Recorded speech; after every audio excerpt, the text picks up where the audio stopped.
हरियाणा की हर अपडेट के लिए बेल आइकन दबाएं और सब्सक्राइब करें STV हरियाणा न्यूज। मुखातिब कराएंगे हरियाणा की फटाफट मुख्य खबरों से। हरियाणा किसान कोऑर्डिनेशन कमेटी के नेताओं ने टिकरी बॉर्डर पर प्रेस कॉन्फ्रेंस की, जिसमें किसान नेताओं ने मुख्यमंत्री मनोहर लाल पर आंदोलन को बांटने की कोशिश का आरोप लगाया है। मीडिया से बातचीत करते हुए किसान नेताओं ने सरकार से करनाल और हिसार में किसानों पर दर्ज हुए मुकदमों को वापस लेने की भी मांग की है। किसान नेताओं ने जेजेपी विधायक जोगीराम सिहाग का जिक्र करते हुए इस्तीफे की पेशकश देने वाले तमाम विधायकों से अपील की है। उन्होंने कहा कि जेजेपी विधायक जोगीराम सिहाग 26 जनवरी से पहले इस्तीफा देकर किसानों का साथ दें। 26 जनवरी को दिल्ली में होने वाले ट्रैक्टर मार्च को लेकर किसान नेताओं ने कहा है कि 23 जनवरी तक हर गांव से हजारों ट्रैक्टर दिल्ली बॉर्डर तक पहुंच जाएंगे।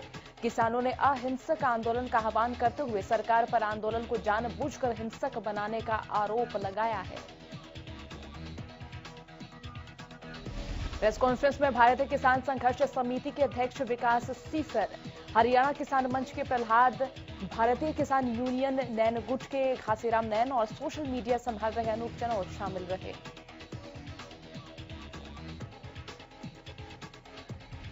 करनाल में बीते दिन मुख्यमंत्री मनोहर लाल की सभा वाली जगह पर हुए बवाल पर पुलिस एक्शन में नजर आ रही है। पुलिस की ओर से इस मामले में 71 लोगों पर FIR दर्ज की गई है। इस मामले में सार्वजनिक संपत्ति को नुकसान पहुंचाने का आरोप भी लगा है।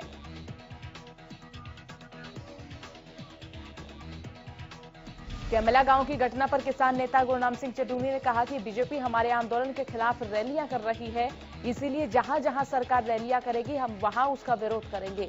किसान नेता चडूनी ने कहा कि यह आंदोलन देश को बचाने का आंदोलन है और बीजेपी सरकार इसे खत्म करना चाहती है।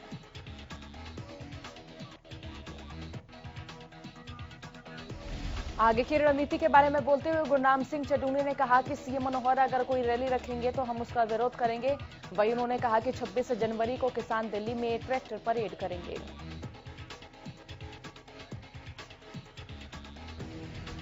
करनाल में भी किसानों का धरना लगातार जारी है। बीते दिन किसान आंदोलन स्थल के कुछ दूरी पर 3 देसी कट्टे बरामद किए गए। एक ऑटो चालक ने इसकी सूचना पुलिस को दी। पुलिस ने देसी कट्टों को कब्जे में लेकर अज्ञात व्यक्तियों के खिलाफ मामला दर्ज किया और इस मामले में किसानों का कहना है कि इस तरह की हरकतें आंदोलन को बदनाम करने के लिए की जा रही है। रेवाड़ी के खेड़ा बॉर्डर पर 29 दिनों से किसानों का धरना जारी है। इस दौरान स्थानीय लोगों और किसानों के बीच में बातचीत हुई। स्थानीय लोगों का कहना है कि लगातार जारी धरने के बीच उनका कामकाज बाधित हो रहा है। स्थानीय लोगों और किसानों के बीच कल देर शाम पंचायत हुई। पंचायत में किसानों ने अपना पक्ष रखते हुए कहा कि सरकार जब तक हमारी मांगे नहीं मानती तब तक हाईवे इसी तरह से बाधित रहेगा। और वहीं आसपास मौजूद ढाबा संचालकों का भी कहना है कि लगातार जारी धरने के बीच उनका कामकाज ठप हो रहा है।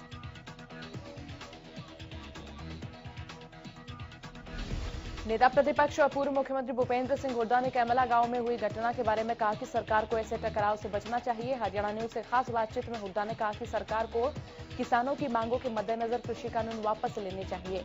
इस दौरान उन्होंने डीजल पेट्रोल के बढ़ते दामों पर भी सरकार की आलोचना की। सिरसा के गांव रंगड़ी खेड़ा से एक शख्स हाथ में तिरंगा लेकर रवाना हुआ। इस शख्स का नाम राकेश कुमार छाबड़ा है। राकेश ने सरकार पर निशाना साधते कहा कि मैं किसान जो है वो सर्द मौसम में आंदोलन कर रहे हैं, लेकिन सरकार गर्म कमरों में बैठी है और इसीलिए तिरंगा लेकर मैं रवाना हुआ हूं ताकि सरकार इस ओर ध्यान दे।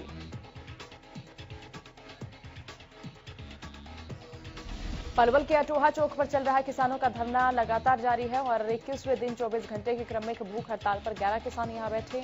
इस दौरान किसान नेताओं का कहना है कि जल्द ही आंदोलन राष्ट्रव्यापी होने जा रहा है और ये आंदोलन एक नई दिशा लेगा। और वहीं किसान नेता शिव कुमार कक्का ने कहा कि सरकार अभी भी अपनी हठ धर्मता पर अड़ी हुई है।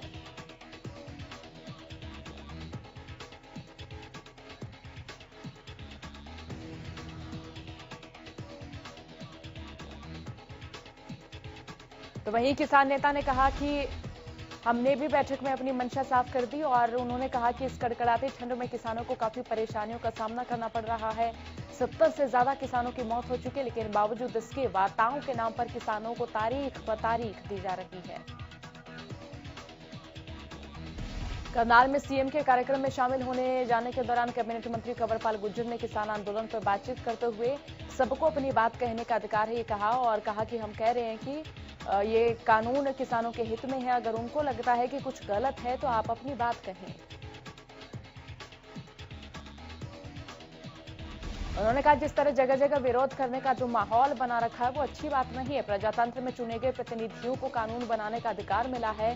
जो भी इनके किसान नेता हैं वो आने वाले सरपंच का चुनाव लड़ ले, सच्चाई उनके सामने होगी कि कितने किसान इनके साथ है। ये लोग संविधान का उल्लंघन कर रहे हैं। उन्होंने कहा कि ये कार्यक्रम का विरोध कर रहे हैं, इसका मतलब है कि इनके पास कहने के लिए कोई तर्क संगत बात नहीं है। और वहीं कैबिनेट मंत्री ने इनेलो नेता अभय चौटाला के इस्तीफे के सवाल पर चुटकी लेते हुए कहा कि वे अकेले हैं, इसके अलावा उनके पास चारा ही क्या है। अकेले व्यक्ति का दिल नहीं लगता, इसीलिए ज्यादा सुटेबल यही रहेगा। किसान आंदोलन को चौतरफा समर्थन मिल रहा है। इसी बीच शाहबाद से जेजेपी विधायक रामकरण काला ने किसानों को आश्वासन देते हुए कहा कि अगर 14 दिन के अंदर किसान आंदोलन का हल नहीं निकला तो वे अपना इस्तीफा दे देंगे। बता दें, विधायक रामकरण काला शाहबाद में कृषि कानून के विरोध में धरने पर बैठे किसानों के बीच पहुंचे थे। इस दौरान उन्होंने किसानों से आंदोलन खत्म करने की अपील करते हुए भरोसा दिया था कि सरकार किसानों के साथ है और किसानों के हित में ही फैसले होंगे। प्रदेश भर में चल रहे किसान आंदोलन के बीच सीएम की महापंचायत को बीच में ही रद्द कर दिया गया। इसके बाद राजनीतिक प्रतिक्रिया यानी शुरू हो गई है। कुरुक्षेत्र से कांग्रेस नेता और पूर्व मंत्री अशोक अरोड़ा ने सरकार को आड़े हाथों लेते हुए कहा कि वो मुख्यमंत्री को सलाह देते हैं कि सीएम आग से ना खेलें। उन्होंने कहा कि इस तरह के कार्यक्रम सरकार जानबूझकर कर रही है ताकि आंदोलन कमजोर हो सके और किसान बट जाएं। कांग्रेस नेता ने अपने विरोध प्रदर्शन की रणनीति बताते हुए कहा कि 15 जनवरी को सभी राज्य में कांग्रेस राजभवन का घेराव करेगी और कृषि कानूनों को वापस लेने की मांग की जाएगी। कोरोना वैक्सीन को लेकर पीएम मोदी आज मुख्यमंत्रियों के साथ बड़ी बैठक करने वाले। बैठक काफी अहम मानी जा रही है क्योंकि आज की बैठक में पीएम मोदी वैक्सीन का पूरा ब्लूप्रिंट देश के समक्ष रख सकते हैं। शाम 4 बजे होने वाली इस बैठक में पीएम मोदी मुख्यमंत्रियों को दोनों वैक्सीन यानी कोविशील्ड और कोवैक्सीन की सप्लाई चेन और उसके राज्यों को मिलने वाले हिस्सों पर बात रख सकते हैं। इस पूरे मामले में पेंच वैक्सीन के दामों को लेकर फंसा हुआ है। कई राज्यों ने बैठक से पहले ही वैक्सीन को मुफ्त में देने की मांग उठा दी है और कुछ राज्य खुद ही वैक्सीन मुफ्त में बांटने की बात कह रहे हैं। अभी ये साफ नहीं है कि 3 करोड़ फ्रंटलाइन वर्कर्स को मुफ्त वैक्सीन में हर राज्य को कितना हिस्सा मिलेगा और उसके लिए उसके यहाँ क्या कुछ कीमत चुकानी तय होगी। वहीं अब तक इस बात पर संशय बरकरार है कि 3 करोड़ टीकों के बाद आने वाले टीकों के लिए क्या दाम होंगे। ऐसे में उम्मीद लगाई जा रही है कि आज की बैठक के बाद इन सारे सवालों के जवाब मिल ही जाएंगे। प्रदेश में कोरोना के आंकड़ों में लगातार गिरावट देखी जा रही है। 24 घंटे में 234 नए मरीजों की पुष्टि हुई। गुरुग्राम से 73 और फरीदाबाद से 36 नए केसेस सामने आए। सोनीपत और करनाल से 19 नए मामले सामने आए। प्रदेश में अब तक कुल 2,950 कोरोना मरीजों की मौत के मामले सामने आए। हरियाणा में कुल 2,64,955 के सामने आ चुके हैं। एक दिन में 286 मरीजों ने कोरोना को मात दी। इसी के साथ कुल 2,59,000 से ज्यादा कोरोना संक्रमित ठीक हो चुके हैं। अंबाला शहर में हाल ही में नगर परिषद का चुनाव लड़ने वाली 55 साल की एक महिला की रविवार को एक व्यक्ति ने गोली मारकर हत्या कर दी। वारदात को अंजाम देने के बाद आरोपी ने खुद को भी गोली मारकर आत्महत्या की।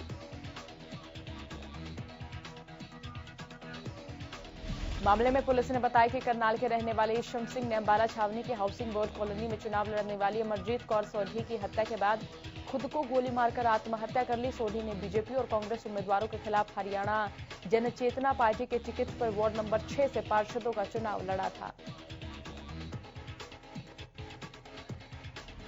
पुलिस ने बताया कि वो रविवार शाम को हाउसिंग बोर्ड कॉलोनी में रहने वाली अपनी परिचित पुष्पा से मिलने गई थी। इस दौरान आरोपी भी वहां पहुंचा और महिला को गोली मार दी।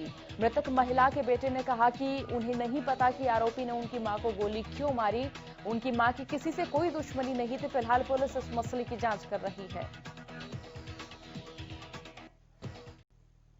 पंचकूला सेक्टर 5 महिला थाना पुलिस ने पॉक्सो एक्ट के तहत एक आरोपी को गिरफ्तार किया। जांच अधिकारी रीटा ने जानकारी देते हुए बताया कि गिरफ्तार किए गए आरोपी की पहचान पंचकूला सेक्टर 1 स्थित लखन के रूप में हुई है। महिला थाना सेक्टर 5 पंचकूला में व्यक्ति ने शिकायत दर्ज कराई थी और उसके 10 साल के बेटे के साथ आरोपी और 2 अन्य आरोपियों ने दुष्कर्म किया और उसकी वीडियो भी बनाई।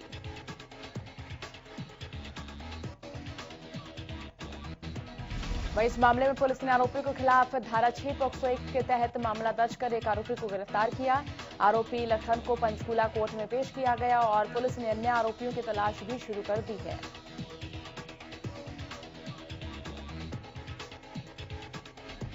गुरुग्राम में हुए सड़क हादसे में एक 31 साल के व्यक्ति की दर्दनाक मौत हो गई। सहरौल बॉर्डर पर बनने वाले अंडरपास के गड्ढे में गिरने से व्यक्ति की मौत हुई।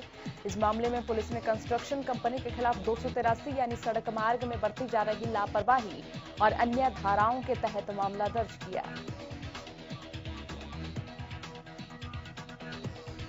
दरअसल बीती 4 जनवरी की देर शाम सहरौल बॉर्डर पर हर रोज की तरह ट्रैफिक जाम था और इसी जाम से बचने के लिए बाइक सवार संजीव सेठी ने नजदीकी थोड़ा सा रास्ता देख उस रास्ते से अपनी बाइक को दौड़ाने की कोशिश की और वैसे ही मृतक 20 फीट गहरे गड्ढे में जा गिरा।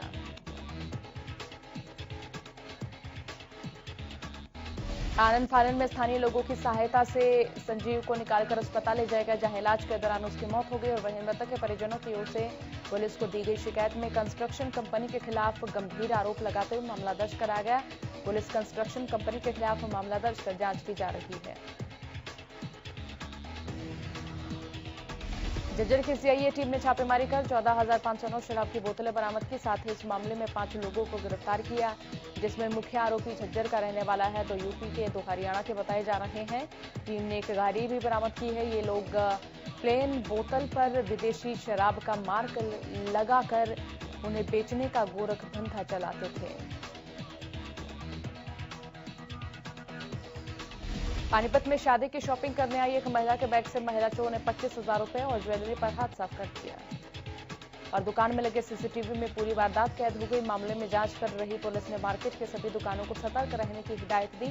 फिलहाल महिला चोर की तलाश जारी है। गोहाना नगर परिषद में चेयरमैन का पद रिजर्व करवाने की मांग को लेकर गोहाना में वाल्मीकि आश्रम में पिछड़ा वर्ग और अनुसूचित जाति वर्ग समाज ने एक बैठक के दौरान एक 10 सदस्य कमेटी का गठन भी किया गया।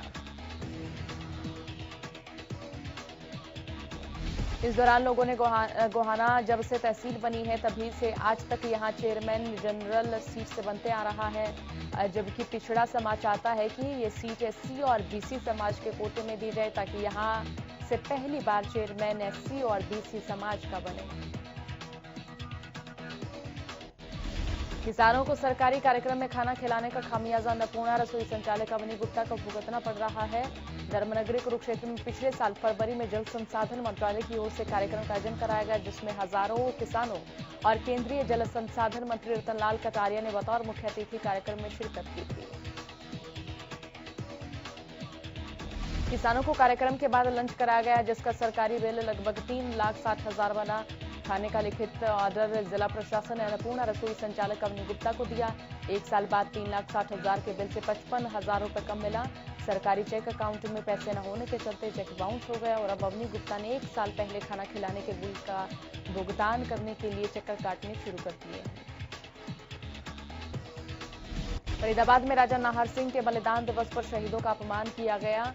बता दें, शहीदों की शहादत को नमन करने के लिए उनके बलिदान दिवस पर जगह जगह कार्यक्रमों का आयोजन किया जाता है। इसी कड़ी में शहीद राजा नाहर सिंह के बलिदान दिवस फरीदाबाद के सीही गांव में कार्यक्रम का आयोजन किया गया।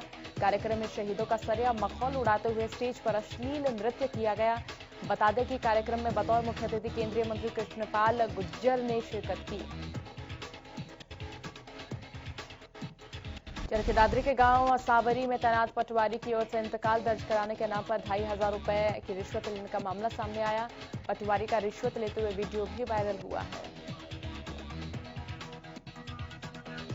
मामले में संज्ञान लेते हुए जिला उपायुक्त ने तुरंत प्रभाव से पटवारी को निलंबित किया। जानकारी के अनुसार जमीन का इंतकाल दर्ज करने के लिए गांव असावरी में तैनात पटवारी 5,000 रुपए की रिश्वत की मांग कर रहा था। रतिया में शनिवार रात बाइक सवार चोरों ने एक ज्वेलरी की दुकान को निशाना बनाया, जहां से चोर 60 से 70,000 रुपए का सामान लेकर फरार हो गए। चोरी की वारदात दुकान के बाहर लगे सीसीटीवी में कैद हो गई। वहीं पुलिस मामला दर्ज कर जांच में जुट गई है। टोहाना सीआईए पुलिस ने एक होटल में जुआ खेलते हुए 6 व्यक्तियों को रंगे हाथों पकड़ा। पुलिस ने उनके पास से नकदी भी बरामद की और मामले की जांच शुरू कर दी। पूरे मामले को लेकर डीएसपी बीरम सिंह ने बताया कि सीआईए पुलिस से मनजीत सिंह पेट्रोलिंग पर थे और तभी उन्हें गुप्त सूचना मिली थी।